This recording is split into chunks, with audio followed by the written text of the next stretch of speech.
శ్రీమాత్రే నమః.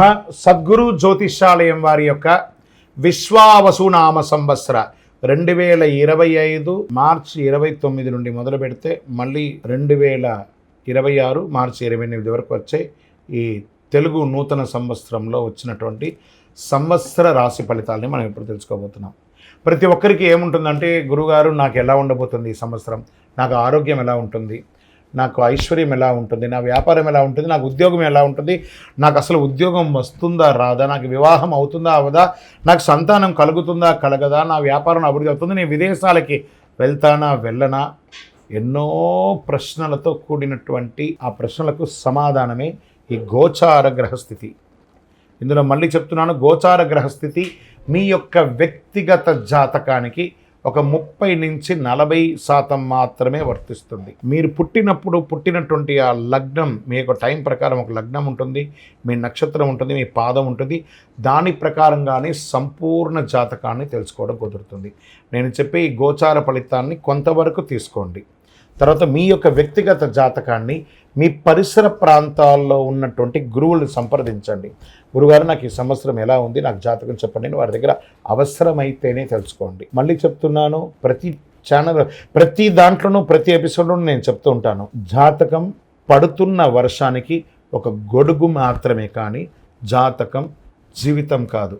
మీరు మిమ్మల్ని నమ్మండి, మీ ఇష్టదైవాన్ని నమ్మండి, మీ కులదైవాన్ని నమ్మండి, మీ జీవితం బాగా ఉంటుంది. మరి లేదు గురుగారు, మేము మీ దగ్గర తెలుసుకోవాలనుకుంటున్నామని చాలామందికి ఉంటుంది కదా. మా దగ్గర తెలుసుకోవాలనుకుంటే కింద కనబడుతున్న మా నంబర్కి మీ పేరు, date of birth, time of birth, place of birth WhatsApp చేయండి, కాల్ చేయకండి. అది చూసిన తర్వాత మా అడ్మిన్స్ మీకు రిప్లై ఇస్తారు.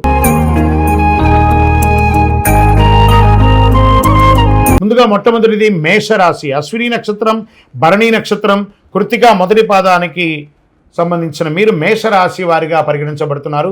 ఈ సంవత్సరం మీకు శుభాశుభ ఫలితాలు ఎలా ఉన్నాయంటే, ఈ సంవత్సరం ప్రారంభం మరియు కార్తీక మార్గశిరముల యందు ఏకాదశ శని ఒకటచే సర్వము అనుకూలంగా ఉంటుంది. కానీ చైత్ర బహుళం నుండి మిగిలిన సమయంలో ద్వాదశ శని, ఏళ్నాటి శని ప్రారంభం కావున జాగ్రత్త అవసరము.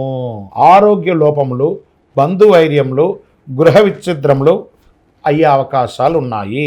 వృధా వ్యయములు కలుగుతుంది. వ్యవసాయంలో చిన్న చిన్న నష్టాలు కలిగే అవకాశాలు ఉన్నాయి. మానసిక అశాంతి ఎక్కువగా ఉంటుంది. అనవసరపు వాదనలు ఎక్కువ చేసే అవకాశాలు బాగా కనబడుతున్నాయి. సంవత్సర ప్రారంభం నుండి వైశాఖ బహుళం వరకు ద్వితీయ గురువు అగుటచే ధన సంపాదన, సుఖము, కీర్తి ప్రతిష్టలు, అన్ని సమాజంలో గౌరవము, సమాజంలో ఉన్నత పదవి ఉన్న వారితో కలవడము, ఇవన్నీ జరుగుతుంది గురువు వల్ల. శుభమూలక ధన వ్యయం, ఇంట్లో వివాహాది, గృహప్రవేశాది వాటి కోసం లేదా పిల్లల యొక్క విద్య కోసం ఖర్చు పెట్టే శుభమూలకంగా ధన వ్యయం అయ్యే అవకాశాలు ఉన్నాయి. సంతోషం బాగా కలుగుతుంది. గురువు తృతీయ చతుర్థ రాశులు సంచరించడంతో శ్రమ అధికమవుతుంది. ఉద్యోగ భంగం, వృధా వైర్యం, బంధు విరోధకం బాధించే అవకాశాలు ఉన్నాయి. వైశాఖ బహుళం వరకు షష్ఠకేతువు అటు పిమ్మట ఏకాదశ రాహువు అయినందువల్ల అద్భుతంగా ఉంటుందని కూడా చెప్పచ్చు. లాభం, జయం ప్రోత్సాహకరంగా ఉంటుంది. గౌరవ మర్యాదలు, సన్మానాలు, సత్కారాలు వచ్చే అవకాశాలు ఉన్నాయి. పుత్రమూలకంగా ఇబ్బంది ఉన్నా అది కూడా కొలికి వస్తుంది. చైత్ర వైశాఖమునందు, కార్తీక మాస మార్గశిరమునందు కుజానుకూలత లేనందున కొంత జాగ్రత్తగా ఉండాలని చెప్పడం జరుగుతుంది. దీంట్లో ఓవరాల్గా సర్వీస్ సెక్టార్లో ఉన్నవాళ్ళు, డాక్టర్స్, అడ్వకేట్స్ లేదా ఇంజనీర్స్, ఈ యొక్క డిఫెన్స్, పోలీస్, ఇలాంటి రంగంలో ప్రభుత్వ సర్వీస్ సెక్టర్ వాళ్ళకి బాగా ప్రెషర్ వస్తుంది. ఉద్యోగరీత్యా కాస్త జాగ్రత్త పడండి. వ్యాపారస్తులు కొత్త వ్యాపారాలు ఏది ప్రారంభించకండి, ఉన్న వ్యాపారాన్ని అలా అభివృద్ధి చేసుకుంటూ వెళ్ళండి.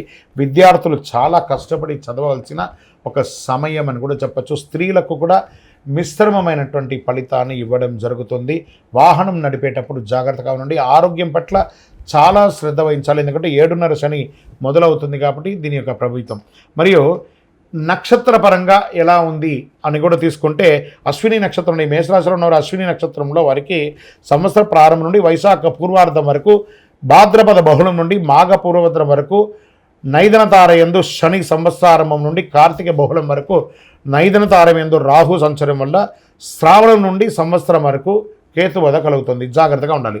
మరి భరణి నక్షత్రం వారికి వైశాఖ బహుళం నుండి భాద్రపద బహుళం వరకు, తిరిగి మాఘ బహుళం నుండి సంవత్సరం వరకు నైదన తారయందు శని ఆషాఢ బహుళం నుండి సంవత్సరాంతం వరకు జన్మతారయందు కేతు సంచరిస్తున్నారు. మరి కృతికా నక్షత్రంలో వారికి సంవత్సర ఆరంభం నుండి ఆషాఢ బహుళం వరకు జన్మతారయందు కేతువు సంచరించడం కావున ఆయా సమయమునందు జాగ్రత్త అవసరం. శని గురువులకు భగవత్కృపతో ప్రార్థన చేసుకోవడం, దక్షిణామూర్తి ప్రార్థన చేయడం, శని భగవానునికి ప్రదక్షిణం చేయడం. దీనికి ప్రాయశ్చిత్తం ఏం చేయాలి అంటే పక్కన ఏదైనా మీ పరిసర ప్రాంతాల్లో ఉన్నటువంటి దేవాలయంలోకి వెళ్ళి నవగ్రహాలకి 19 ప్రదక్షిణాలు, 19 మంగళవారాలు, 19 శనివారాలు, 19 ప్రదక్షిణలు అలా చేసి చూడండి, అద్భుతంగా ఉంటుంది. ఒక చిన్న బెల్లం ముక్కను కాకికి పెడుతూ ఉండండి. లక్కీ నెంబర్ 5 మరియు 9 మీకు చాలా కలిసి వస్తుందని కూడా చెప్పడం జరుగుతుంది. రెడ్ కలర్ అండ్ ఈ మన గ్రే కలర్ ఉంటుంది చూసారా, సిమెంట్ కలర్, ఆ కలర్ని ఎక్కువ వాడడానికి ప్రయత్నం చేయండి. ఇంకను సకల దోషాలు తొలగడానికి మీ వయస్సు ఎంత ఉందో అన్ని దీపాన్ని మీ ఇష్టదైవం కులదైవం దగ్గర పోయి వెలిగించండి. కనీసం ఈ సంవత్సరంలో మీ నక్షత్రం రోజైనా పోయి వెలిగించండి, చాలా శుభం కలుగుతుంది. ఈ అతి శక్తివంతమైనటువంటి కరుంగాలి మాలను ధరించండి. ఆయురారోగ్య ఐశ్వర్య భోగభాగ్యాలతో ఉండండి. విజయోస్తు.